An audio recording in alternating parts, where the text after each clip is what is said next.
Eh les mecs, vous savez ce que c'est ça? Aux States, on reçoit les plaques d'immatriculation par la poste. Et ça, c'est mes nouvelles plaques. Wow. Les plaques comme ça, il y en a une seule pour tous les États-Unis. Il n'y a personne d'autre qui peut les avoir. Et je les ai chopées. Bon, les gars, je suis quand même désolé parce qu'en France, on peut pas avoir ce genre de plaques. J'espère qu'un jour ça viendra. Allez, on va les installer.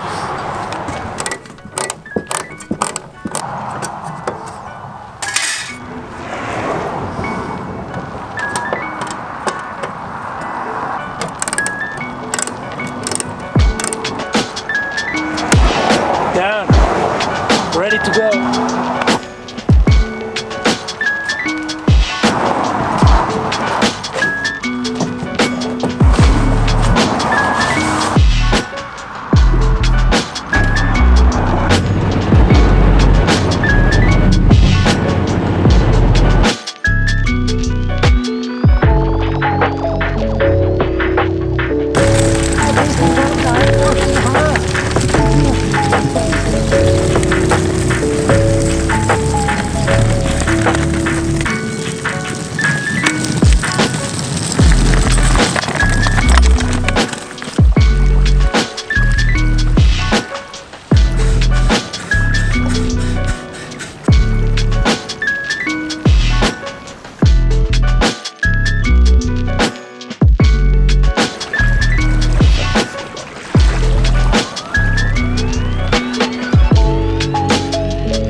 Bon les gars, donc on vient d'arriver, on vient de rejoindre Olive. Donc là Arnaud il prépare la ligne, vas-y explique-nous rapidement. Donc un petit baril triple là où je vais mettre l'hameçon. Un gros plomb là, 240-260 grammes, parce que la Columbia ça pousse. Et puis on va préparer là un gros hameçon Octopus 5.0 avec les baits. On aime bien la couleur rouge, ça flash, donc on va essayer ça, voir ce que ça donne.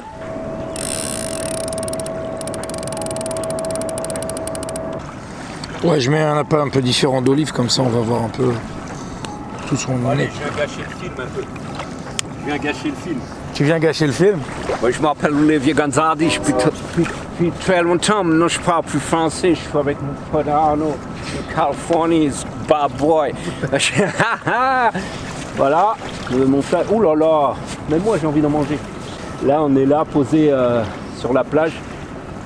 On va essayer de faire quelques esturgeons. En ce moment, ils sont là. Hein. Ils sont là. Ils sont en retard, comme je disais plus tôt, sur leur migration, parce que c'est des poissons qui migrent. C'est pas des poissons, c'est pas comme les carpes qui sont là sédentaires. C'est des poissons qu'on va trouver. Certains qu'on attrapera seront tout blancs, et ceux-là viennent de l'océan. Et ceux qui sont plus foncés sont les résidents. Mais en ce moment, il y a beaucoup de poissons qui sont tout blancs. Ils viennent de l'océan. Et ils vont passer et ils vont aller pondre à Willamette Falls, plus haut, au-dessus de Portland, dans des eaux qui sont très profondes, 25-30 mètres de fond, avec un courant de malade, pratiquement impêchable. Ils vont pondre là-bas, des géants. Voilà. Donc on va voir comment ça se passe, on vient d'arriver, bon ben tout le monde est content. Les gars ont fait une grande route, je me suis demandé s'ils n'étaient pas un peu fous parce qu'ils ont roulé toute la nuit. Bon, ils sont jeunes, hein. C'est la jeunesse. Jeunes, inconscients. Hein. Bon. Vous l'avez été aussi, monsieur Gonzalez? Hein? Non. J'étais déjà très... Yes sir. Bon Arnaud, donc tu nous mets quoi là, sur l'hameçon là? Là je suis parti sur des sand shrimp, des ghost shrimp. Donc on va essayer d'utiliser des appâts un peu différents. Olive il est parti avec un autre type de poisson et tout, donc on va essayer ça nous ici. Nous voir un petit peu là. On va voir un peu ce que ça donne, tu vois. Il y a un gros 5-0 là avec deux shrimps qui sont ficelés. Puis on va voir ce que ça donne quoi. C'est chaud ça. C'est chaud.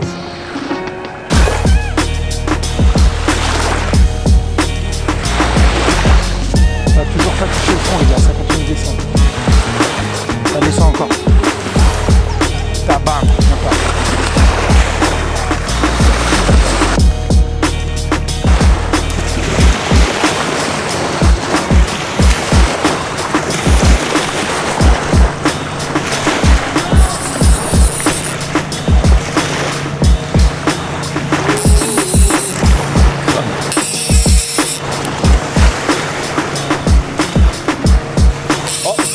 décroché.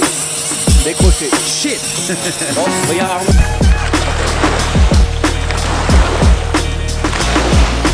Second bite, bro.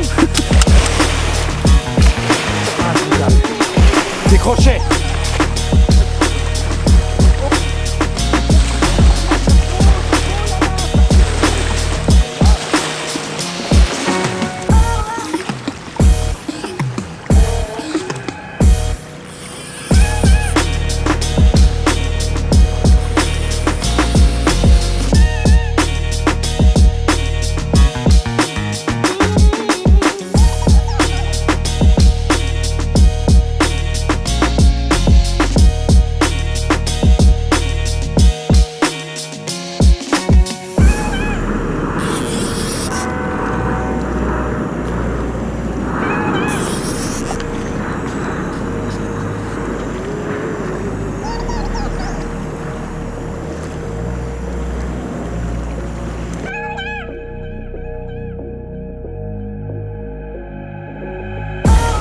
Bon, le premier olive. Ouais, premier surgeon de la Willy.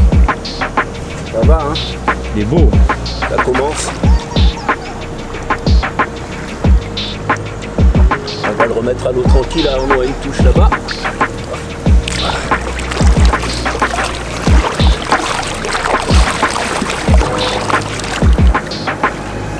Chaud, hein. Tout mon poids, il y a tout mon poids là. Il y a mes 100 kilos là. Ouais, je connais. Là, il y a mes 100 kilos sur la Les canne. 100 kilos, ils font rien. Il y a des poissons, ils sont puissants. Là, ça y est, là. Là, ouais. Oh, là, ouais. Là, il y a fiche. Voilà. Oh, oui, là, il y a fiche. Il faut courir. Bon, alors là, en fait, dans la Columbia, ça part doucement. Et après, c'est le chenal, donc c'est super important de rentrer dans l'eau. Parce que sur les gros poissons là, comme ça, là, parce que bon, là, c'est un gros poisson. Tu peux pas être coupé parce qu'il y a des bancs de moules et des merdes. Et le poisson, il me terrasse là, tu vois. T'imagines, l'emblème il est fermé les gars là, il y a 12 kilos. Je suis fermé à bloc, je peux pas serrer plus.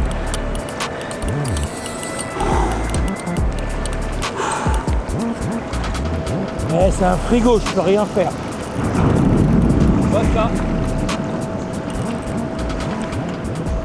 Bon les gars là, vous voyez la courbure de la canne?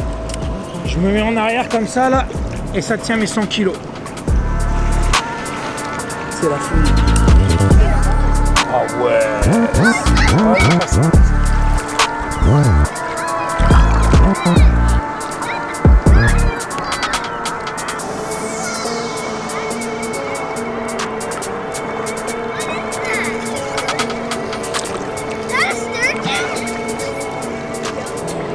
This is the first one. We call it a keeper.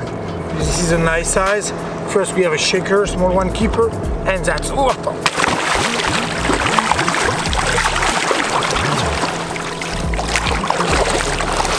Ok.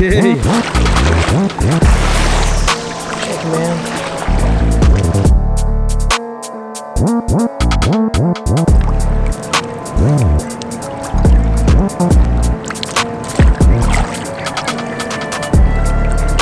Voilà.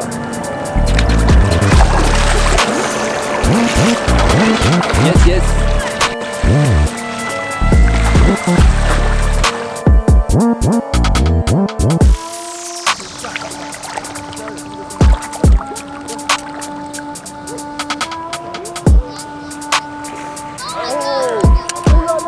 Y'a gros. Ah ouais, laisse-le partir. Ouf.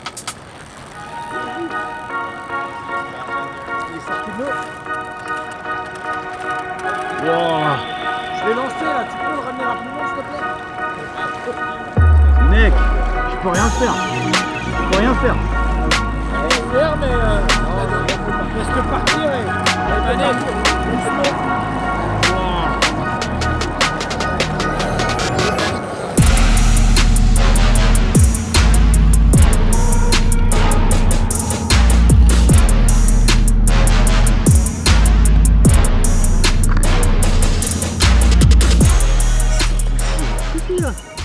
C'était au game, baby. C'était au check game, baby. Je vous avais prévenu, hein.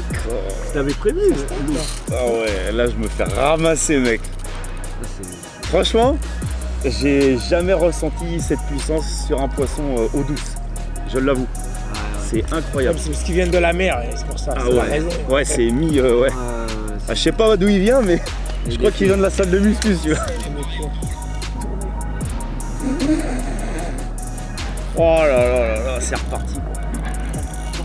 Pense à Notre-Dame quand t'étais au fond dans Notre-Dame. c'est ça. Et dis-toi que c'est plus facile qu'à Franchement, je Notre-Dame. sais pas lequel est le plus simple là.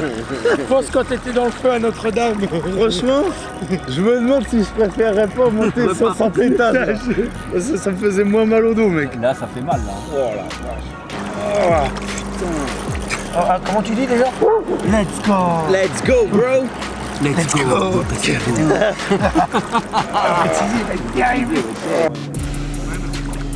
Attends. C'est exprès? Non, it's like this.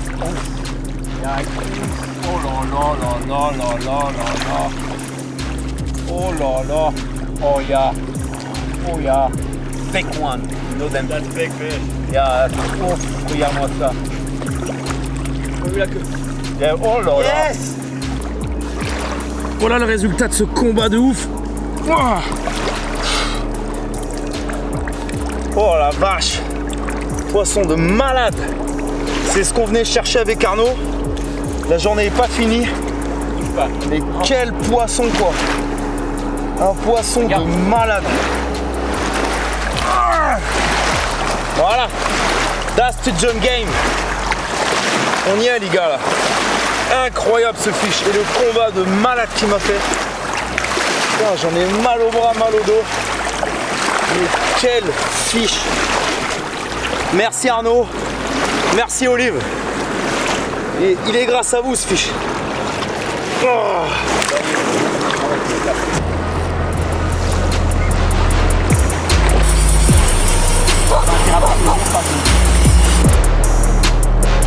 T'as vu les bulles là? Il a dégagé lui.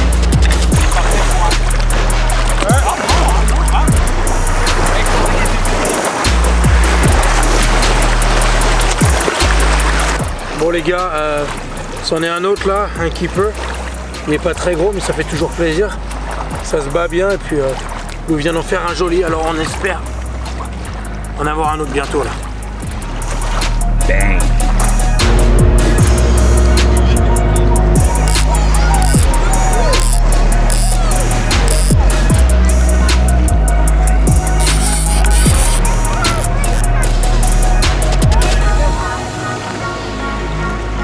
Voilà.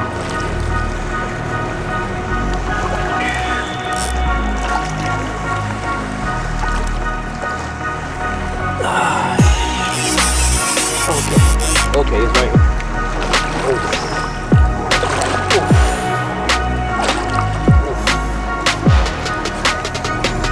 Nice fish man.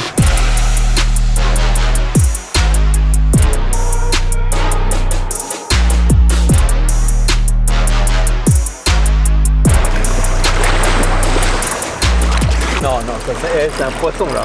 Il va te mettre la misère celui-là. Bon, faut que je te dise, hein, vers là-bas c'est chaud. Mais ouais mais j'aimerais bien que... Oh, moi aussi.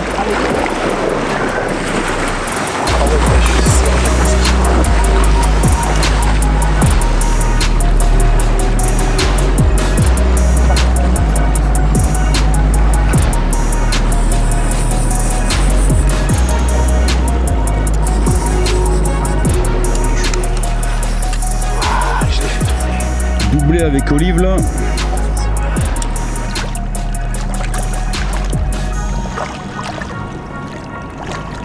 C'est pour ça que j'adore les campus. Eh, le smash ça fait la différence quand même, non? C'est papy, c'est... Siano.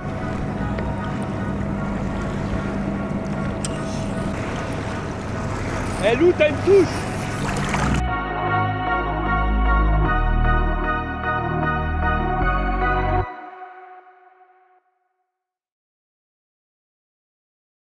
Bon les gars, petit bilan là de la journée. Donc on était parti hier soir de la Californie, là on est monté en Oregon. Pêcher un peu avec Olivier toute la journée pour pêcher les esturgeons. Sur la Columbia et sur la Willamette. Donc voilà. On a fait beaucoup de poissons. Énorme. Je pense avec Olive on disait plus de 45 touches. Facile. Plus de 40 en touche. 50 poissons. Une Incroyable. cinquantaine de poissons dans la journée. J'en ai de fou. Voilà. Quasiment sur tous les appâts, je veux dire, les poissons, ils étaient là. Ça n'a pas arrêté. On a fait des petits, des moyens, Ouais. des gros, des très gros. Ouais, c'était par phase. Ouais. C'était par phase. Donc voilà. T'as eu un beau combat, Lou? Ouais, un combat de malade, bah voilà. Vous l'avez vu, hein. Poisson de dingue, c'est clairement ce que j'étais venu chercher. Je l'ai eu. Encore merci aux deux poteaux, Olive et Arnaud, parce que là, fiche de ouf. Donc je vais m'en souvenir. Ouais, c'est ce que je voulais dire. Merci Olive parce que on est arrivé avec pas beaucoup de tackle ce matin avec Lou. Et puis on était là où il y avait un gros accro et puis on a Il a plus de tackle. on a fumé tout le tackle à Olive, donc bon, on va s'arrêter au magasin et puis on va lui racheter 2-3 petits trucs. Même ces chips, on les a bouffés. Il nous a donné des gâteaux, il nous a donné des chips, bon. Il s'est bien occupé de nous, quoi. Voilà les gars. Et Olive, alors, journée pour toi. Non, ça va. Beaucoup de poissons, hein, comme il a dit. Hein. Un nombre de poissons, pas trop de poissons. On ne pouvait pas s'asseoir, on ne pouvait pas discuter. C'est juste maintenant qu'on peut s'asseoir. En fait. On s'est pas assis Exactement. la Depuis que les cannes sont sorties, voilà, c'est le seul moment où on a pu s'asseoir. 9h30 ce matin. Exactement. On n'a pas pu s'asseoir, donc voilà, c'est une journée Willamette River. Tiens, il y a un Sea Lion là-bas. Je viens de le voir. Il y a les saumons qui montent là. Ah ouais, mais complètement. Tiens, regarde-le, tu vois ou pas? Ouais, je Ouais. le vois. Voilà. Pas un moment de pause. Comme Voilà. Olive. Donc poisson sur poisson, c'est bien amusé. Lou Pescadou, never give up. Il a fait un combat de malade. Et là, je l'ai presque vu give up. Il était pas loin de give up, Pescadou. Il a Ah, mis, il était il a pas mis loin, son là. petit genou à terre, hein, Ouais. devant tout le monde. Never give up. Non, ça c'est la parenthèse, mais c'était magnifique. J'ai été Et, obligé de lui rappeler qu'il avait sauvé Notre-Dame des Flammes. À Paris, et Ouais, que, bah, ouais. il allait pas give up sur un poisson. Quoi. Quand même. Et non, franchement, c'était bien. Ça fait plaisir de voir ces deux individus là. Je l'avais pas vu depuis un certain temps. Et puis, Grave. on a passé une petite C'est journée l'occasion. tranquille au bord de l'eau, comme d'hab. Hein. On s'est pas pris la tête, on a bien pêché. Et puis voilà. Ouais. Maintenant, Bien chacun amusé. va Les reprendre copains avant tout. Ouais. Ça reste que de la pêche. chemin. Ouais. Voilà. Pour ma part, au revoir. J'ai des trucs à faire.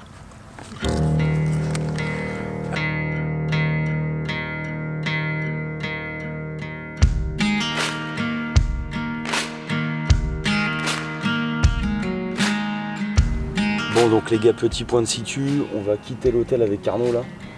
On recharge la voiture et on est parti pour la dernière destination, la grosse destination. Donc on a encore 8 ou 9 heures de route, mais bon à deux ça va aller. Et on ne sait pas encore trop sur quoi on va se diriger. Et on va voir avec Arnaud en fait ce qu'il a décidé de faire pour cette dernière partie. Allez, on vous retrouve tout à l'heure.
Salut les gars, bon, bah, on est à Blackfoot, comme vous pouvez voir il est complètement gelé à 99%.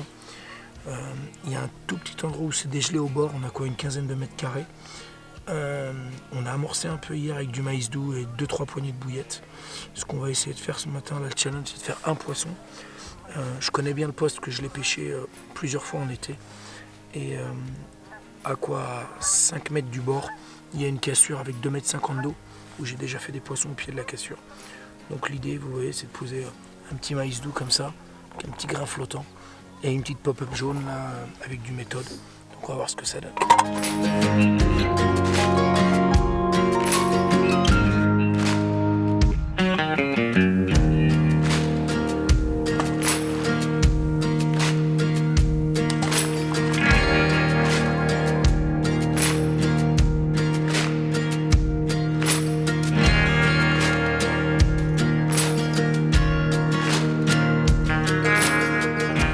les gars, avec Arnaud on va remballer le matos. On a terminé notre flash session, 4-5 heures. Ça, ouais. Voilà.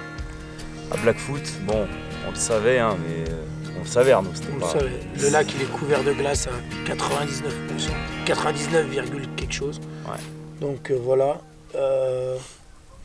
J'aurais été tout seul, je serais sûrement resté 3 jours parce que c'est en train de dégeler. Et ça fait longtemps que je parle d'attraper ici des poissons sous la neige. Ouais. On va aller sur la rivière là. La Snake River. Sur la Snake River. C'est un beau bébé. La neige n'est pas encore fondue donc l'eau va pas être trop froide. Donc voilà, j'ai des copains qui ont eu des bons résultats dans les années passées en cette saison, donc on va voir ce que ça Il y a donne. du poisson, ouais.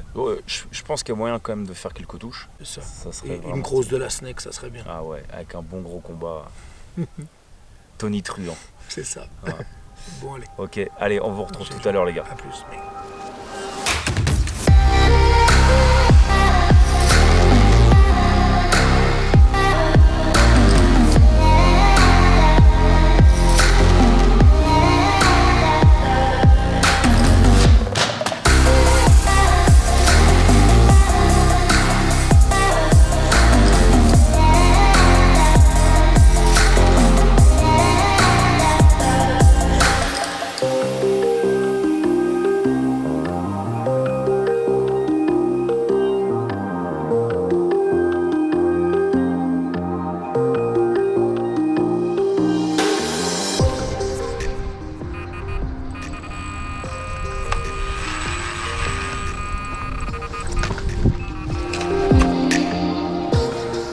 Bon bah voilà les gars, premier poisson sur cette nouvelle destination avec Arnaud. Donc là on est sur la Snake River. Là vous voyez avec les grosses falaises derrière. C'est un poste que Arnaud voulait pêcher depuis très longtemps avec notre ami Dasnaipa. Et puis voilà, on s'était dit pourquoi ne pas essayer. Les conditions sont pas top. Vous le voyez, il y a une espèce de petite... il y a un petit crachin là. On a un petit peu de pluie depuis ce matin, le vent est très froid. Ça nous change vraiment des conditions qu'on avait eues avec Arnaud sur ce début de trip en Californie. Mais voilà, le premier poisson, il est quand même là, malgré l'eau froide et cette espèce de vent du nord là. Donc ça fait vraiment plaisir. Une belle coco. D'après Arnaud, c'est le gabarit, on va dire, basique ici sur la Snake. Comme d'habitude, hein, des communes surpuissantes. Et voilà, donc celle-là capturée sur le méthode, comme d'habitude. Et puis une petite pop-up jaune en 12 mm de chez Pro Elite. Et voilà.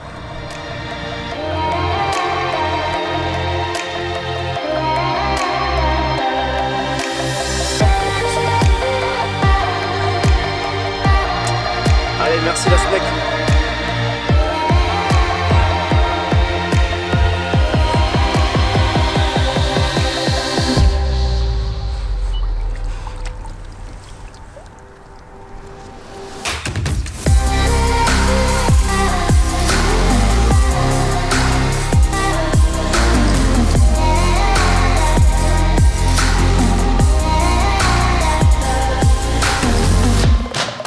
Hi guys, second fish. One more time, yellow pop-up. I think I'm lucky. This is a small ghost fish from Snake River. Let's see how it will going today. Maybe we'll get a few more. Bon bah les gars, voilà, on se retrouve une fois de plus sur la Snake. Mais bon, petit souci, on va dire dans le déroulement quoi, Arnaud. Ouais, tout à fait. On est arrivé hier. Les poissons sont rentrés ce matin parce qu'on a fait quelques touches. Tu fais 2 touches, je fais une touche là en quoi en 6 heures de pêche. Et on fait 3 touches en une demi-heure en fait. Ouais, c'est ça, très rapproché, ouais. Et dès que le vent il s'est arrêté, et puis le vent il est revenu, et puis il fait un temps un peu pourri, mais bon ça il n'y a pas de problème. Par contre on a les rangers qui viennent de passer, on vient de vérifier la météo. Il y a un énorme orage qui arrive cet après-midi vers 16h. Et ça c'est voilà. Ça c'est pas bon du tout parce qu'en plus ici on est à 2000 mètres d'altitude. C'est ça, à côté des falaises comme vous pouvez voir derrière. Voilà. On est dans la plaine et là ça va souffler très fort. Donc, quand les rangers disent qu'il y a un orage et que c'est pas très bon, ouais, je pense qu'il vaut mieux les écouter. Je pense. Bah, c'est les locaux, ils sont dans le parc, ils sont ici. Voilà. Ils nous disent qu'il vaudrait mieux pas qu'on reste. Donc on avait prévu de pêcher encore cet après-midi, peut-être tard ce soir et puis demain là. Ouais. Et puis on va laisser tomber. Ça sert à rien d'affronter la météo. En plus les cannes pêchent à la verticale. On va pas prendre de risques. On va redescendre tranquillement sur la Californie. Et puis on verra en route, il reste un peu de temps. Si on fait quelque chose d'autre ou pas, on verra. Ouais. Donc, voilà. Trouver un petit plan de secours histoire de... On aimerait bien terminer la vidéo voilà, par de jolis poissons, une belle série comme au tout début, quoi. Des ronds. Ça serait cool de trouver ça, ça va être dur parce que on va pas disposer d'un gros créneau parce que moi après je reprends l'avion pour la France. C'est ça, en plus on est parti là depuis plus d'une semaine, donc il n'y a rien qui est amorcé nulle part. C'est ça. Donc ça voilà, ça va être compliqué, on verra bien. Voilà. Mais comme on disait, l'avantage de ça, c'est que c'est aussi pour ça qu'on montre entre guillemets la réalité. C'est que vous le voyez, c'est pas que 50 poissons par jour ou par session, comme on a pu le faire au tout début, parce qu'on avait des bonnes conditions, on est tombé en pré-frais. Les postes avaient été préparés. Tout ça, ça aide beaucoup. Mais vous voyez que on a beau faire tout ce qu'on peut, parfois les conditions météo elles sont pas convenables, c'est pas du tout propice à la pêche. Et vous voyez, on peut avoir tous les voyants au vert de notre côté, les poissons ne répondent pas, quoi. Donc c'est normal, c'est la pêche et c'est ce qui en fait aussi le charme, on va dire. Exactement. Donc on vous retrouve tout à l'heure. Après quoi 9 ou 10 heures de route plus tard. On est bien redescendu là, on est à 9 h de la maison. Donc. Voilà. Il n'y a plus que 9 heures de route. Bon, plus que 9 heures de route pour lui et encore 9 heures pour moi, je dis. C'est ça. C'est la différence de perception des choses. Exactement. Allez, à tout à l'heure. Salut les gars. Bon je vais vous parler un petit peu des appâts que j'ai utilisés personnellement durant la totalité du trip avec Arnaud. Arnaud, donc lui avait 16 appâts, bien évidemment, puisqu'il est en fait il est associé à une autre marque que moi. Mais tous les deux, en fait, ce qu'on recherche, c'est des appâts qui sont très friables et qui ont cette apparence vraiment d'appâts très frais. Donc moi j'utilise les appâts de chez Pro Elite Bait. Alors c'est une marque d'origine espagnole. Et vous le voyez, c'est la même chose que lui en fait. Il y a vraiment des billes qui sont très très fraîches. Ça s'effrite très rapidement. Et on a vraiment beaucoup de particules en fait. Et pour moi c'est quelque chose d'important parce qu'en fait j'estime que lorsqu'on va faire du pré-amorçage, si les poissons ils ont du mal à digérer les appâts que vous allez envoyer, pour moi c'est pas un gage de qualité. Donc là en fait durant la totalité du séjour j'ai utilisé la gamme Pineapple Scopex. Le Scopex on sait très bien que c'est une référence, c'est un parfum qui est très très vieux. Moi je me rappelle très bien lorsque j'ai commencé la pêche de la carpe, c'était les premiers parfums qu'on trouvait dans les petits shops de tous les commerces de France. Et puis le Pineapple en fait je l'avais choisi pourquoi ? Tout simplement parce que Arnaud m'avait conseillé ce parfum. Et pour lui en fait aux États-Unis c'est vraiment un parfum qui réussit très bien. Et d'ailleurs Das Snipa l'utilise aussi très régulièrement. Et la deuxième raison c'est qu'elles ont cette couleur un petit peu brun et qui tire un petit peu sur le jaune. Et en fait on l'associe avec nos pop-up jaunes qui pour Arnaud c'est également une grosse référence ici et d'ailleurs dans le monde entier puisqu'en France c'est pareil. La couleur jaune c'est vraiment une couleur qui est passe-partout et où vous faites du poisson n'importe où. En association avec les billes j'utilise bien sûr des pop-up. Alors je suis resté sur le même parfum, tout ce qui est Pineapple. C'est pour ça que vous voyez j'ai beaucoup utilisé les petits Dumble qui ont cette particularité d'être en dissolution. Donc vous avez en fait une petite poudre qui est dessus et qui va se disperser au fur et à mesure du temps que votre bille sera dans l'eau.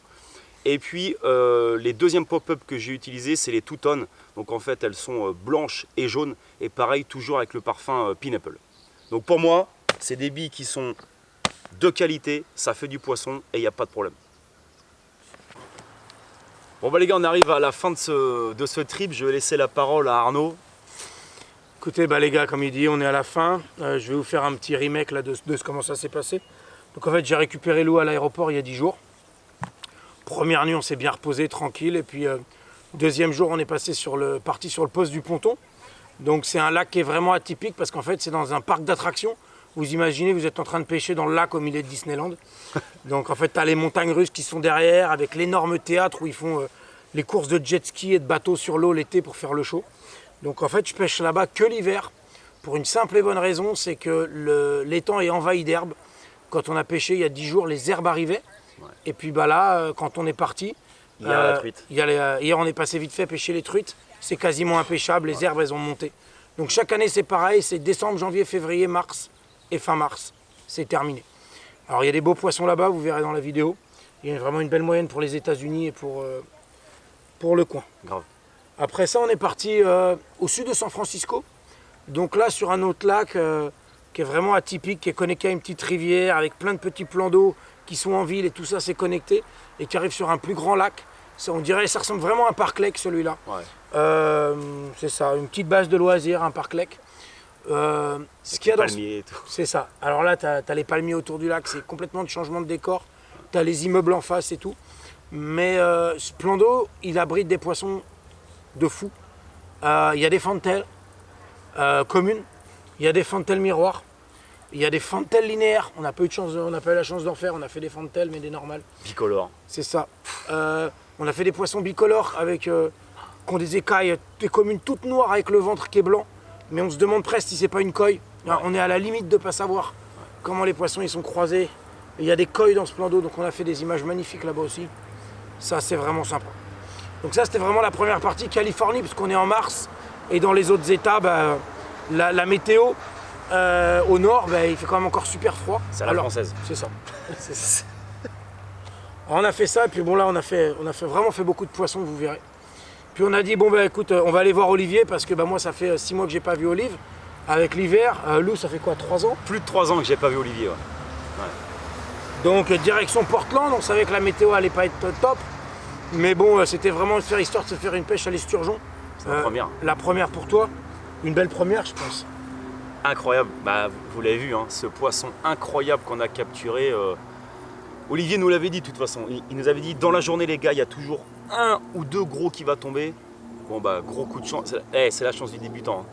C'est moi qui l'ai eu, mais mon dos s'en rappelle encore. C'est ça. 27 minutes de combat. 27 minutes, et tu l'estimes à 50.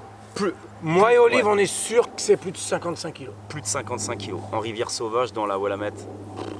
Ouais. Moi, c'est un cadeau magnifique. C'est un poisson d'1m70, 1m65, 70 dans ces eaux-là. Incroyable. Donc, souvenir de fou. Donc là, sur la plage, on s'est fait plaisir toute la journée. Donc voilà. 50 départs à peu près. Je voudrais en profiter avant de passer sur l'étape de la pêche dans l'Idaho et tout, pour faire un remerciement. Avant de remercier les sponsors, on a un nouveau sponsor. Il s'appelle Olivier, c'est Da Sniper sur Instagram. Donc merci pour les plombs, merci pour la tête de ligne. Donc voilà, ça c'est super sympa, merci Olive. Les chips. Et les chips. Et les chips, surtout c'est les chips. Donc ça, merci beaucoup Olive. Donc après ça, là il y avait un coup de poker, je l'ai dit à Lou quand on avait les dates. C'était de monter à Blackfoot. Ça fait quelques années que je rêve d'aller faire des foulis sous la neige là-haut. Alors c'est quand même très dur parce que le lac il est gelé pendant 4 mois de l'année. Et en regardant la météo, je m'étais dit ça devrait commencer à dégeler, on devrait être bien. On devrait vraiment arriver quand ça dégèle. Mais avec le lac partiellement dégelé pour pêcher, ce qui aurait été ok. Puis on a pris la route tranquillement. Et puis on est monté. Et puis là sur les montagnes, la neige elle était presque partie partout. On se disait c'est cool, c'est bon. On est sur la bonne voie. Et puis on monte. Et puis on monte, la neige elle est là mais pas beaucoup. La rivière elle est dégelée. Les piscines aquatiques, les parcs aquatiques il est dégelé. Ouais. Donc là on se dit c'est bon, c'est dégelé. On arrive dans la petite ville qui est à quoi, un quart d'heure du lac, à la même altitude que le lac en plus. Il y a un grand lac à l'entrée là qui s'appelle Alexander et il est dégelé à plus de la moitié. Donc là on se dit la queue est gelée mais la grande partie elle est dégelée. On dit c'est bon, vas-y. On va trouver une place. On va à Blackfoot, on va s'installer. Le lac il fait 7500 hectares les gars. On va arriver à trouver un endroit.